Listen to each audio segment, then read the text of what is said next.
On accueille les lauréats du prix Opus catégorie musique moderne et catégorie contemporain aussi pour Transfiguration, ce superbe album que vous avez coproduit tous les deux.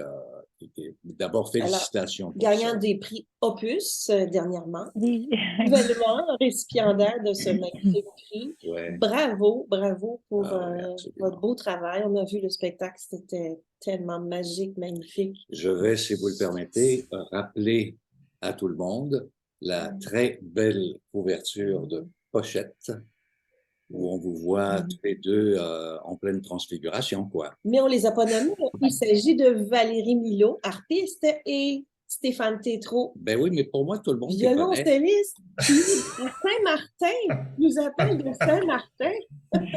Ben oui, c'est très exotique. Qu'est-ce que tu fais à Saint-Martin? Je suis ici pour 3 4 jours pour jouer pour un mariage. Donc, c'est pour le travail, mais quand même avec un peu de vacances. J'ai pu Ouais, aller à la plage hier. C'était assez magique. Ah. génial. Et là, si on vous accueille aujourd'hui, c'est pour parler du concert, le prochain concert de l'Orchestre métropolitain qui sera dirigé par Nicolas Ellis. On va le faire 3 fois. Oui, pas un seul, mais 3 concerts. Et vous allez créer une pièce de Denis Goujon. Tiens, Valérie, parle-nous de Denis Goujon. Stéphane et moi, on est très proches de Denis parce que tous les deux, on a créé un concerto pour notre instrument solo dans le passé. Stéphane avec Imuzici, puis moi avec l'OSQ l'an dernier. Puis, on a participé aussi à la trame musicale d'une pièce de théâtre avec Gilles Le Breton qui s'appelle Dorothée 10. Puis, donc, quand on est en studio pour ça, on a lancé l'idée, ça serait le fun de faire un double concerto. Puis, on a comme lancé des lignes à l'eau, puis finalement, ça s'est concrétisé beaucoup plus vite qu'on pensait. Puis, on est super contents parce que vraiment, travailler avec Denis, c'est un grand plaisir. On est très impliqués dans le processus de création. En fait, il nous implique beaucoup. Donc, on a vraiment l'impression d'avoir parcouru un chemin ensemble. Puis les concerts de cette semaine, c'est un bel aboutissement, certainement. Oui, et toi, ton rapport, Stéphane, avec Denis Goujon? Ah, Denis, je l'adore comme personne, mais sa musique me parle beaucoup. Et quand on m'a demandé de faire la création de son concerto au violoncelle en 2019, j'ai été vraiment sous le charme, là. J'ai adoré ce concerto-là. Donc, évidemment, moi, travailler avec Denis et avec Valérie, n'importe quand. C'est- On est toujours content. Et en Non plus, on a seulement, Nicolas qui dirige, fait qu'on est vraiment dans Ouais. le luxe. et non seulement vous collaborez ensemble, mais vous êtes des amis dans la vie, Valérie et Stéphane. Oui, ben on est amis depuis plus de 10 ans déjà. Et je pense que je connais Denis depuis à peu près aussi longtemps que ça. Donc c'est vraiment du travail qui se fait naturellement, du travail qui se fait vraiment en amitié. Puis j'espère, ben, je pense qu'on va le voir sur scène, qu'on va l'entendre, mais vraiment cette communion et ce lien est très très fort. Parle-moi de la pièce de Goujon, Valérie. Mais justement, c'est un espèce de périple de deux protagonistes, comme dirait Denis. C'est vraiment une espèce d'aventure que deux amis vivent ensemble. Donc, c'est très... ce que Stéphane et moi, on fait, c'est très imbriqué. Puis, ça se fond beaucoup, évidemment, dans ce que l'orchestre fait. Donc, il y a vraiment des tableaux, des épisodes, si on peut dire, puis des moments super touchants aussi. Qu'on a vraiment hâte de vivre avec l'orchestre. Pour l'instant, je l'ai entendu avec des instruments logiciels, mais je suis certaine que quand ça va prendre toute l'ampleur avec les 60 musiciens, là, ça va être fantastique. Il y a combien de mouvements? C'est un seul grand mouvement de à peu près 22-25 minutes. Là. Donc, il y a quand même des sections dans la pièce, mais tout se suit. Là. Donc, c'est une aventure en un seul jet. Est-ce que c'est une œuvre qui est difficile pour vos instruments respectifs? Oui, Oui, oui, on a dû travailler quand même fort. Puis en fait, l'horaire de pratique a été plus complexe qu'à l'habitude parce que Valérie et moi, on était tous les deux en voyage séparément pour les 2 semaines et demie qui précèdent le concert ou les débuts des répétitions lundi prochain. Donc, on a dû se prendre d'avance, puis on a dû pratiquer chacun de notre bord, puis ensuite on s'est vu plusieurs fois. Mais c'est difficile, mais comme c'est du Denis Goujon, c'est extrêmement bien écrit quand même. Donc tout se marie, tout se développe très très naturellement. Et je pense que ça, c'est vraiment la signature de Denis, que oui, c'est difficile, oui, c'est virtuose, mais on a tellement de plaisir à jouer sa musique que ça en vaut la peine. Mais la soirée commence avec une œuvre d'une certaine Germaine, Valérie. Germaine Taillefer. Germaine Taillefer. Ben oui, mais c'est ça, on en parlait un peu. Puis pour moi, Germaine Taillefer, c'est une compositeur qui m'est commune, là, dans le sens où est-ce que en fait, j'ai enregistré sa sonate pour harpe pour mon deuxième album. C'est une pièce que j'ai jouée beaucoup, beaucoup en concert. Elle a fait aussi une pièce concertante que j'ai pas encore jouée là, pour harpe et petit ensemble. Puis ben, c'est certain que je me suis d'autant plus intéressée à sa musique parce que bon, c'est une femme dans les premières femmes compositeurs là, dont on entendait vraiment parler. Elle était dans le groupe des Six, notamment avec Poulenc. Puis une petite anecdote vraiment inutile, mais que je trouve quand même drôle. Son vrai nom, c'est Germaine Taillefer et non Ah, pas Taillefer. Puis elle a changé son nom justement parce qu'elle avait une vie publique, mais Je comprends mais je pourquoi. trouve que ça va bien avec la personnalité de la femme qui est assez je sais pas, elle dégage quelque chose de léger, euh, une personne avec beaucoup d'humour. Ça se transcrit beaucoup dans sa musique, en tout cas pour ce que j'ai joué là, à date de Germaine Taillefer. Donc, je pense que c'est très chouette à programmer à l'Orchestre métropolitain. Ouais. Oui, alors ce sera la petite suite de Germaine Taillefer qui commencera le concert. Ensuite, on aura le Denis Goujon avec Valérie et Stéphane, le double concerto pour violoncelle et harpe. Et le concert se terminera avec la 5e symphonie de Shostakovich, qui est une œuvre absolument Ouais. formidable. Ouais. Ce sera vraiment un beau concert qu'on répétera 3 fois d'ailleurs à la Maison Ouais. Symphonique vendredi prochain le 17 à 19h30. Et puis, on ira aussi dans les arrondissements parce que c'est le mandat de l'Orchestre métropolitain. Vous savez où on joue ce concert? J'espère qu'on le sait.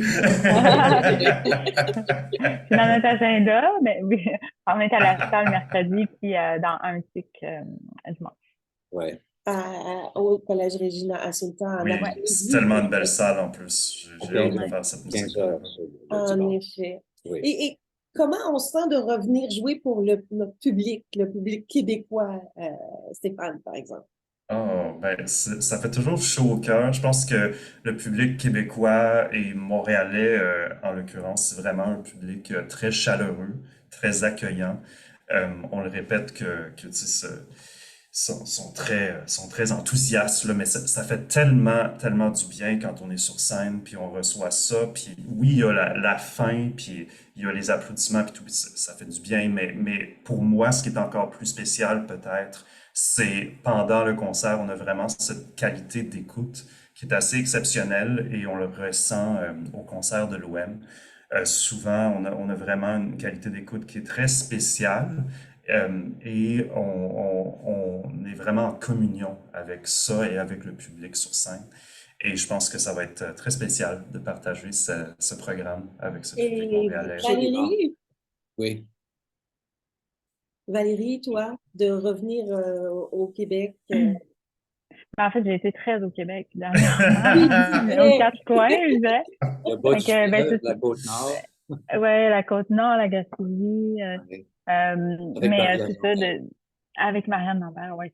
Donc, on a beaucoup de concerts qui s'en viennent à Montréal et environ, Stéphane et moi. Donc, c'est toujours un plaisir de jouer dans notre ville, là où on vit, où on a un public, et un justement, vaste public. cette tournée avec Transfiguration se Oui. poursuit. Parlez-nous un petit peu du spectacle que vous faites tous les deux. Hmm. Ben, le spectacle est en tournée donc depuis la première en mai dernier. C'est ça, c'est une grosse machine, là. C'est une journée de montage pour notre équipe. On traîne notre décor, tout ça, notre programme vivant aussi, qui est une technologie qu'on a ajoutée à notre spectacle, puis qu'on aime beaucoup, qui favorise beaucoup l'implication de l'auditeur dans le projet. Donc, c'est ça, on s'en va à Repentigny à la fin du mois. On va aller aussi on va à Pointe-aux-Trembles en mars à Sherbrooke, puis on va sortir du Québec en juin, on s'en va à Niagara. Donc, Transfiguration continue sa route là, pour encore quelques Et années. tu continues aussi ton spectacle avec Marianne Lambert, Soprano. Oui. Tu Oui, seras on est à Montréal demain, Dimanche. dimanche, dans ce 12. Puis c'est ça, là, on a exploré les régions éloignées du Québec. Là, on est plus en périphérie de Montréal. On fait 2 concerts à Montréal au mois de février. Puis on s'en va à Sorel aussi. Donc, c'est ça, ça continue. J'aimerais tout simplement faire remarquer que oui, le concert commence à 7h30 à Montréal, à la Maison Symphonique, mais qu'à 6h30, Denis Goujon sera sur scène pour présenter, pour parler de cette pièce qu'il a conçue avec vous et pour vous. Et ça aussi, les gens qui veulent l'entendre, le rencontrer, je pense que c'est un événement à ne pas manquer comme tel. Et Ouais, Denis, ça Oui, vaut qu'on a vraiment la la chance. peine. Ouais. Et Stéphane, si on parle de tes actualités à toi, qu'est-ce qui se passe après? D'abord, tu reviens à Montréal avec l'Orchestre métropolitain, mais après cette petite tournée avec l'OM? Ouais, ben je suis aussi occupé, ben, évidemment, avec Transfiguration, ça continue à tourner. Sinon, j'ai un disque que j'ai lancé en décembre qui s'appelle Suite Tango avec Denis Plante. Et ce CD aussi est en tournée, ce projet est en tournée. Donc, c'est un projet assez formidable où Denis a conçu une œuvre de 65 minutes pour violoncelle et bandoneon, assez originale, très épicée, si on veut. Il y a beaucoup d'énergie dans ce projet-là. Et c'est un projet qu'on a fait en concert souvent et qu'on continue à tourner au Québec et un peu ailleurs. On va même à Saskatoon en mars pour présenter le projet. Donc, c'est ça. Je continue à être assez occupé. J'ai un autre disque qui va sortir aussi en mars prochain qui s'appelle Images oubliées, qui est une espèce d'hommage à Debussy avec mon collègue et ami Olivier Barbouchard. Donc, c'est un autre projet qu'on continue à tourner également. Donc, ouais, on chôme pas, même quand on est sur la plage à Saint-Martin. Et pour ce concert en même temps, je trouve que c'est une occasion incroyable de rencontrer Nicolas Ellis, toi Valérie et toi Stéphane, parce que vous êtes d'une certaine façon des fers de lance de la nouvelle génération de musiciens, sont très impliqués à la fois socialement et très impliqués également dans la volonté de démocratiser et d'inviter les gens à venir vous voir parce que vous avez tous les deux une facilité de communication. C'est la même chose pour Nicolas. Nicolas qui vient de signer des contrats intéressants, avec un agent en À Angleterre Londres, et un agent à Paris.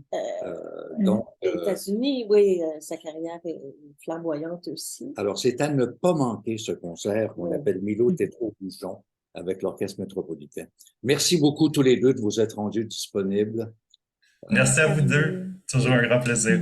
Merci. Bonne fin de séjour À bientôt. à Saint-Martin, Stéphane. Merci. À bientôt, Valérie. Bye bye. Merci.